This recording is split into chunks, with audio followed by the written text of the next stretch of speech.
Hey everyone! First of all, I'm so sorry for being silent lately. Life came at me fast with exams, deadlines, and zero chill. But now I'm back. I miss doing this more than I miss sleep during finals week.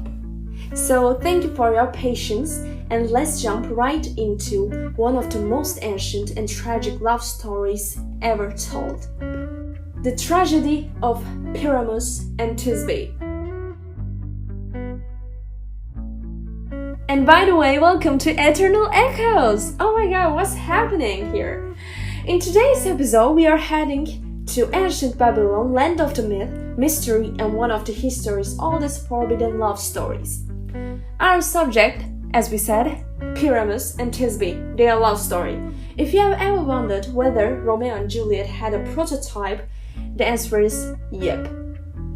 And spoiler alert, yeah, they both die, but oh, how they die. Though the story is set in Babylon, our earliest written version comes from Ovid's Metamorphoses, one of the most poetic and creative sources of classical mythology. So, here is the setup.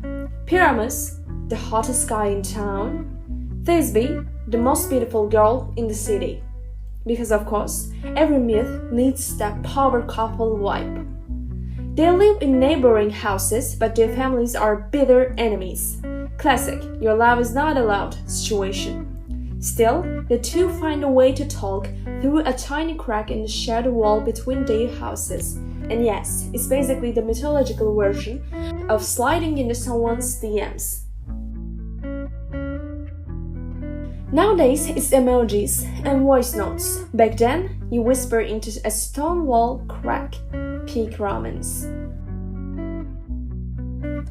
As time passes, their love deepens. Eventually, they plan to run away together. They set a secret meeting spot outside the city walls, by the tomb of Ninus, under a white mulberry tree.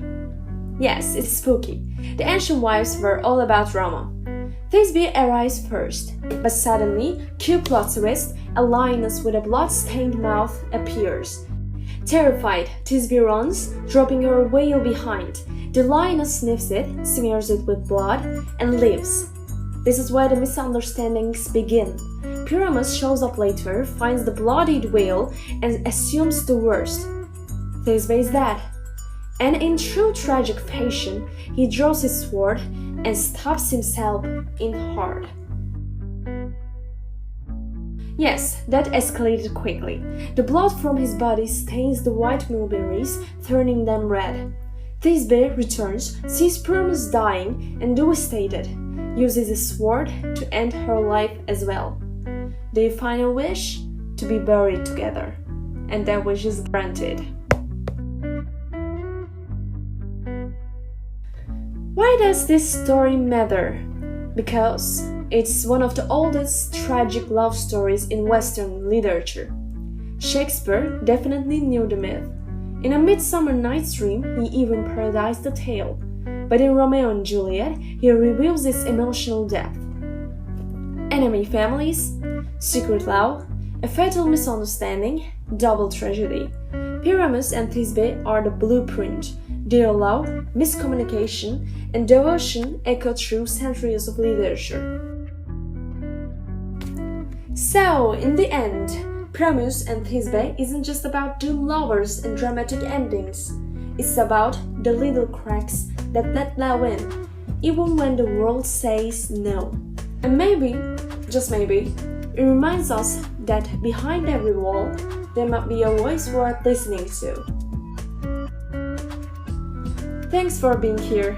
If you liked this episode, don't forget to follow, share, and maybe take someone you love. Just maybe don't meet them under a haunted tree at midnight.